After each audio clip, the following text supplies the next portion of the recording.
Esto es Entérate, un espacio de difusión de las actividades institucionales, académicas y de actualización del Tribunal Electoral del Poder Judicial de la Federación. En esta oportunidad, continuamos con el desarrollo de la 9ª Mesa Redonda sobre Justicia Constitucional en las entidades federativas, evento impulsado por el Centro de Capacitación Judicial Electoral del Tribunal Electoral del Poder Judicial de la Federación. Continuamos con la Mesa 3, desarrollo de los mecanismos de tutela local en materia de derechos de los pueblos indígenas. En esta mesa, el doctor Willy Balsolainer expone que el precepto constitucional reafirma el compromiso internacional de México en promover la observancia y protección de los derechos humanos. Esta situación implica necesariamente la obligación de las autoridades y servidores públicos que conforman la administración pública federal, estatal y municipal de cumplir y hacer cumplir las leyes en todo momento, sirviendo a la comunidad y protegiendo a las personas contra actos ilegales, en consonancia con el alto grado de responsabilidad exigido por su profesión y con mayor importancia para preservar los derechos de los pueblos indígenas en todo nuestro país. Comenzamos. Y se dan cuenta que el grupo que dice representar a la Asamblea primero tenía 65%, ya en 2009 tiene 45%. Y luego hay otros grupos que se alían tácticamente, o sea, no son partidos políticos, pero básicamente dan la consigna de que voten por alguna otra sigla para manifestar su presencia. Y se dan cuenta, hay 4 grupos distintos dentro de la comunidad. No hay un grupo. Y el grupo que dice representar el consenso en realidad representa menos de la mitad. Pero la cosa es más delicada, porque miren lo que pasa. Una cosa es que yo les diga, vengan todos a la conferencia que voy a dar mañana en el municipio de Chacalá. Y otra cosa es que ustedes tengan ganas de ir a la conferencia y que ustedes lleguen si yo no tengo ningún mecanismo para coaccionarlos y para presionarlos para que lleguen. ¿Ok? Y eso es lo que estamos viendo acá. Al principio, aquí ya no estamos viendo de los que votan, sino que de los que tienen derecho de votar, de la lista nominal, del conjunto de habitantes mayores a 18 años con credenciales para votar. Y aquí vemos que al principio el grupo sí moviliza efectivamente al 51% de la lista nominal, pero ya al final el grupo solamente moviliza el 17.5%. Y toda esta población acá, y viene algo más interesante todavía, vale, toda esta población que ven arriba, en rojo, ya no va a la conferencia, se retira del juego, ya no vota. Lo que no necesariamente podemos interpretar con que están muy contentos. Pudiera ser que ya no participan porque no están contentos. No sabemos, tendríamos que hablar con ellos para saberlo, pero lo que sí sabemos es que el grupo que dice representar la voluntad de la comunidad, en realidad cuenta con el apoyo público del 17% de la población, es decir, 1 de cada 6 que conforman la comunidad. ¿Y qué es lo que pasa? Esto es a nivel de la comunidad. ¿Qué es lo que pasa cuando vamos a ver lo que pasa en las secciones electorales? Se vuelve todavía más interesante. Miren, en la cabecera del municipio, este grupo sí moviliza al 75% de los electores en las elecciones intermedias. Pero miren lo que pasa en otras localidades. Aquí hay otros grupos que son fuertes y hay localidades a donde hay una fragmentación real del comportamiento electoral y lo que ven a aparecer aquí es algo clásico que conocemos muy bien quienes hacemos estudios empíricos sobre el poder político. Pues el grupo de poder que controla la cabecera es cuestionado por muchas localidades que no controlan el poder político, y aquí lo ven claramente. Aquí ven el conflicto que hay dentro de la comunidad entre las localidades que conforman la comunidad. No sé si aparece, pero aparece claramente que en realidad el grupo controla la cabecera y tiene una fuerte oposición en las localidades. ¿Qué es lo que pasa cuando en este tipo de contextos organizamos asambleas comunitarias? En este caso se organizaron 2 asambleas. Y la pregunta de la asamblea era: en la próxima elección, ¿ustedes quieren que votemos por sufragio libre, secreto, universal, en urnas, con listas, utilizando un poco el sistema que nos están proponiendo del IFE? ¿O quieren que votemos en público en una asamblea general a donde yo los voy a convocar y les voy a decir cuándo y dónde, y mis amigos van a venir a buscarlos si no tienen manera de transportarse? ¿Ok? Vale, entonces hay 2 consultas que se organizan en la misma comunidad, y miren qué interesante. Cuando uno toma las actas de quienes organizan las asambleas, ellos dicen algún porcentaje, en muchos casos ni siquiera cuentan los votos, ¿ok? Porque en muchos casos es: ¿alguien está en contra? Nadie. ¿Todos están a favor? ¿Abstenciones? Unanimidad. Perfecto. Pasa el acta con unanimidad. Pero miren lo que pasa cuando nos tomamos la molestia de ir a buscar los datos de la población en edad de votar para cada localidad. En primer lugar, lo que vemos es que la mitad de las localidades no participan, no van a la asamblea. ¿Por qué no van? No lo sé. El hecho es que no participan, son abstencionistas. ¿Qué es lo que pasa dentro de los que votan? Pues aquí tienen el grupo de opositores que sí quiere que se haga una elección con sufragio libre y competitivo con una urna, sufragio secreto.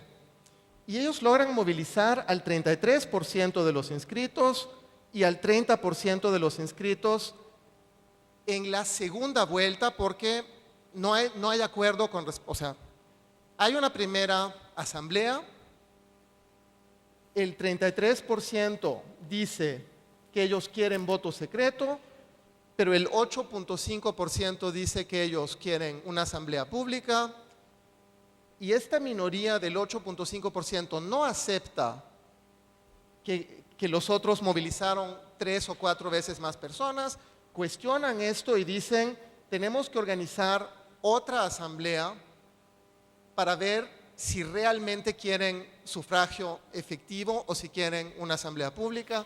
Y se dan cuenta, luego se vuelve a confirmar el resultado con 30% y con 5.6% en oposición, es decir, que el grupo que quiere la asamblea termina reduciéndose.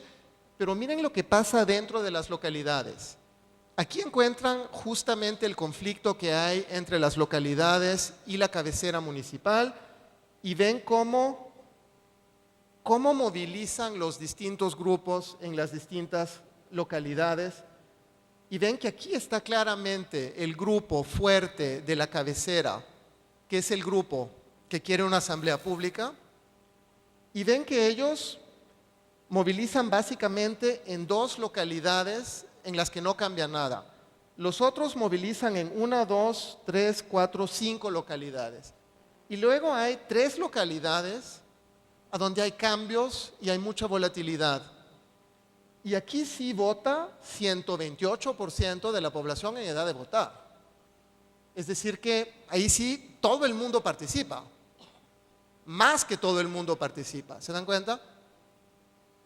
Entonces a lo que voy es, cuando rascamos un poco lo que hay detrás de una asamblea comunitaria, lo que vemos es que la asamblea, ¿cuándo fue? ¿Fue ayer? Yo pensaba que iba a ser la próxima semana. No iba a ser en esa localidad, fue en la otra localidad. ¿por qué no me dijiste?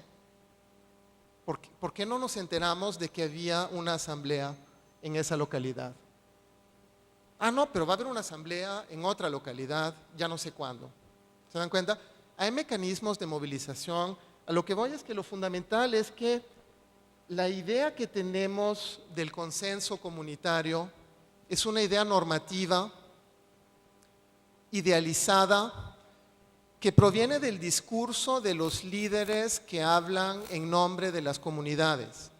Y esos líderes en ocasiones representan al conjunto de las comunidades. Y en ocasiones representan, como en este caso, en Sosolá, al 8.5 o al 5.6% de la población. Entonces la pregunta es un poco en qué tipo de contexto estamos. Y esto es un poco la pregunta de fondo que quería plantear. Las dos paradojas. La primera es, tenemos un Estado con una legislación pionera que francamente abrió las puertas a los usos y costumbres y sacó a los partidos políticos. 20 años después, tenemos 417 litigios y además son litigios repetitivos, porque cuando estudiamos los casos, lo que vemos muchas veces es que se produce en municipios a donde ya hubo cuestionamientos en las elecciones anteriores. Es como la venganza de los grupos que perdieron la pasada elección, pero sobre todo se ha roto el acuerdo en torno a cómo se va a organizar la elección. Lo que está en disputa es las reglas con las que vamos a jugar el juego y yo voy a proponer una regla que yo creo que me conviene y mi oponente va a proponer una regla que cree que a él le conviene. El problema es que ese tipo de elección o ese tipo de participación, cuando yo pierdo con reglas que yo no escogí, pues yo no voy a aceptar esos resultados y los voy a impugnar. ¿Okay? Cuando rompemos el acuerdo sobre cómo vamos a jugar naipes, ya no podemos jugar naipes. ¿Okay? Y ese es un poco lo que empíricamente se observa cuando uno hace trabajo de campo en las comunidades. Y luego solo para reflexionar, ¿cuántos minutos me quedan? 3 minutos. A lo mejor lo dejo ahí, pero lo que voy es, hay que reflexionar sobre el tipo de participación, el tipo de reglas de juego y no hay que oponer de una forma dicotómica los usos y costumbres y el derecho escrito, porque en realidad no están opuestos. ¿Okay? En realidad todos estos grupos que están tratando de definir sus reglas están utilizando normas consuetudinarias. O sea, aquí tenemos un conflicto entre normas consuetudinarias dentro de las comunidades que en algún momento rebasa las comunidades y tiene que ser atraído por los tribunales y por las otras instancias externas. Así que no hay una oposición simple, hay una imbricación estrecha entre los dos sistemas normativos. Y la segunda cosa es que los actores tienen estrategias híbridas y mixtas, juegan con las reglas internas de la comunidad, pero cuando pierden con las reglas internas de la comunidad, juegan con reglas externas para ver si pueden conseguir ganar con las reglas externas. Por lo tanto, no es un problema de oposición y de choque.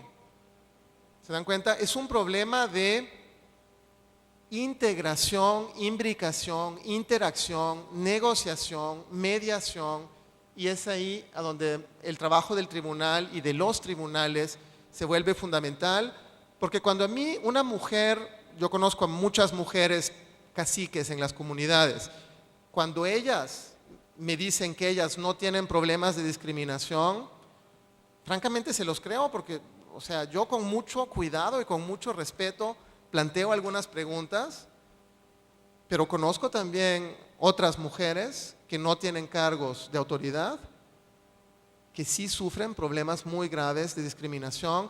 Y la pregunta es, ¿quién debería de decidir si esas muchas mujeres que no tienen cargos de autoridad también deberían de tener derechos o no, o sí?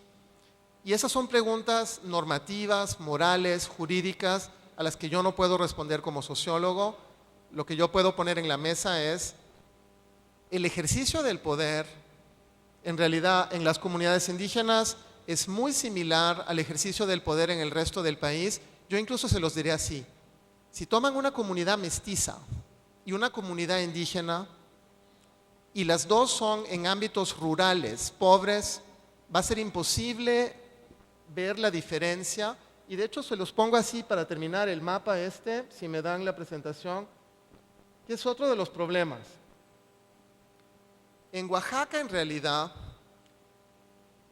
las comunidades que adoptaron el régimen por usos y costumbres no son ni comunidades indígenas ni comunidades que tienen sistemas de cargos. Si toman las tres variables, van a encontrar comunidades indígenas con usos y costumbres y comunidades indígenas sin usos y costumbres. Van a encontrar comunidades mestizas con usos y costumbres, pero sobre todo muchas de esas comunidades, la mitad de las comunidades por usos y costumbres, mestizas o indígenas, nunca han tenido sistemas de cargos. Porque en realidad lo que se decidió en 95 y en 98 fue una consulta. ¿Ustedes quieren elecciones constitucionales o por usos y costumbres? Sin ningún requisito.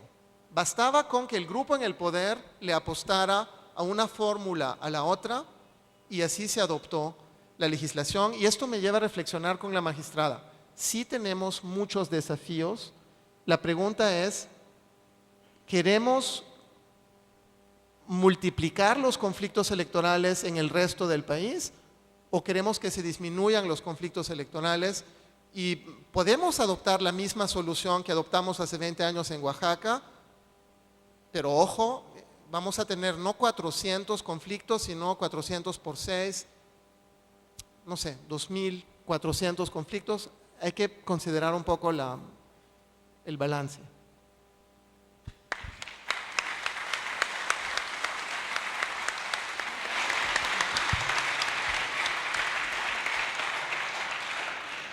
Muchas gracias, doctor Wilibal.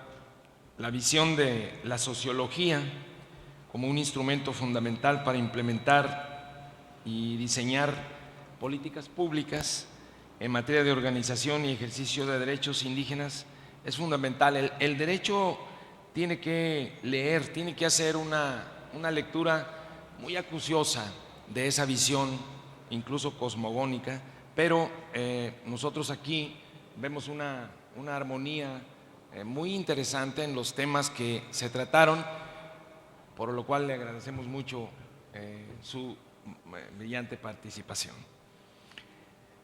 Vamos a proseguir con el programa anunciándoles a ustedes que tenemos dos preguntas del público, pidiéndole a la magistrada Mónica Soto nos haga favor de responderle a Alfredo Villa. Gracias. Permítame. Muchas gracias. Gracias, pues agradezco la pregunta a Alfredo Villa. Y la pregunta es, ¿cuál es el alcance de las reformas sufridas a la nueva ley electoral federal en materia de derechos electorales de los pueblos indígenas? No sé, yo me atrevería a manifestar que como tal creo que la reforma no abarcó como tal un tema específico, no fue uno de los ejes rectores de la reforma electoral, el tema indígena. Sin embargo, creo que el impacto del desarrollo del derecho electoral hoy día ha sido ya la pauta la han venido dando las reformas constitucionales anteriores, la reforma que decíamos de 2001, la reforma en derechos humanos en 2010, y creo que es muy importante, aquí sí me gustaría señalarlo, sobre todo cuál ha sido el desarrollo en la protección también de la tutela de los derechos de los pueblos y comunidades indígenas a través de las resoluciones del Tribunal Electoral del Poder Judicial de la Federación. Hay una vasta jurisprudencia al respecto también, hay una pauta que nos va marcando lo que es la maximización para la protección de los derechos de estos pueblos y comunidades indígenas. Creo que ahí es donde está el quid del análisis, si pudiéramos hacer una valoración del impacto de el tema electoral en las comunidades indígenas. Creo que pudiera yo manifestar o proponer que hagamos un análisis de cuál ha sido este avance y esta pauta que ha ido marcando, bueno, las salas, por supuesto, que tienen más ejercicio en estos temas, como la Sala Jalapa y, pues, por supuesto, la Sala Superior, que siempre nos va marcando una pauta en el avance y maximización de los derechos de las personas. En breve, pudiéramos decir que un tema, un punto favorable de manera general en el que pudiera incidir el tema de integrantes de comunidades indígenas, pues pudieran ser también las candidaturas independientes. Creo que ahí pudiéramos enmarcarlo. Y muchas gracias, espero haber mínimamente dado respuesta.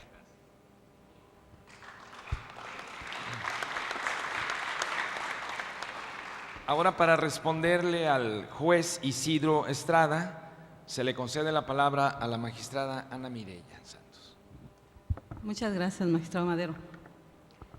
La verdad, esta exposición del doctor Wilibaldo da mucho que pensar, que reflexionar, y es muy importante que nosotros, las y los operadores jurídicos en Oaxaca, tuviéramos presente esto que se está manifestando por parte del doctor. No obstante ello, yo me atrevo a manifestar mi punto de vista respecto a esto, dado que en 1995 era un contexto diferente, un contexto social político, al contexto que hemos vivido a partir del 2011 a la fecha. Sí, es un contexto totalmente diferente. Creo que cuando hubo un partido hegemónico también en el estado de Oaxaca, desde la gubernatura, creo que también al interior de las comunidades era otra dinámica la que se realizaba. Hoy en día, cuando se abre también una diversidad en la integración de la coalición, también hay mucha apertura al interior de las comunidades.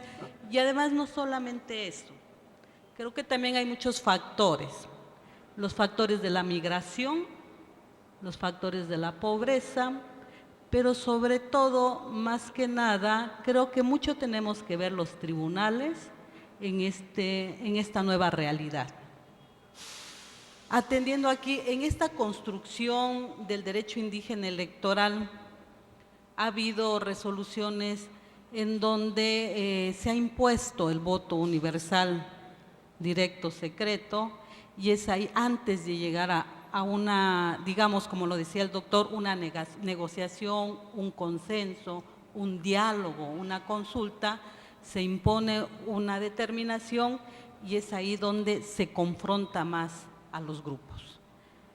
Quiero también, ciertamente todos nosotros pensamos al municipio como ese núcleo del sistema político mexicano, lo que es un poco complicado en nuestro estado, dado que hay 16 pueblos, hay muchas lenguas y el municipio no es una, digamos, una institución propia que puedan acomodarse las comunidades, dado que están ahí imbrincadas grupos chinantecos, por ejemplo, mixtecos, zapotecos, y pues cada quien también tiene su manera de pensar. No es propio, pues, el municipio. En relación con esto de la cabecera municipal con las agencias, la base comunitaria en Oaxaca son comunidades, llámense administrativamente núcleos rurales, agencias de policía, agencias municipales, que por años ellos han nombrado a sus autoridades que reconocen a través de esta dinámica de la asamblea, y que sí hay sistema de cargos. Mi madre es de una comunidad, es una agencia municipal de un distrito del Valle Central.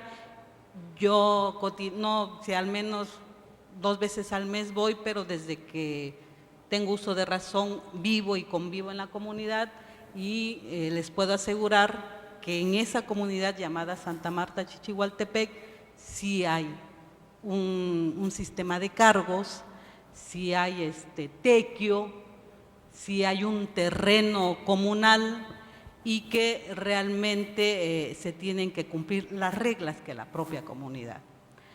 También me llama mucho la atención de que van a votar todos los que están en la lista nominal. Recordemos que en este sistema de cargos, la gente de una edad de 60 años, no es que no se quiera tomar en cuenta para que vaya a la asamblea, hablando de asamblea, independientemente de todo lo dicho por el doctor, lo cierto es que estas personas se les deja ya descansar porque finalmente es una obligación ir a la asamblea.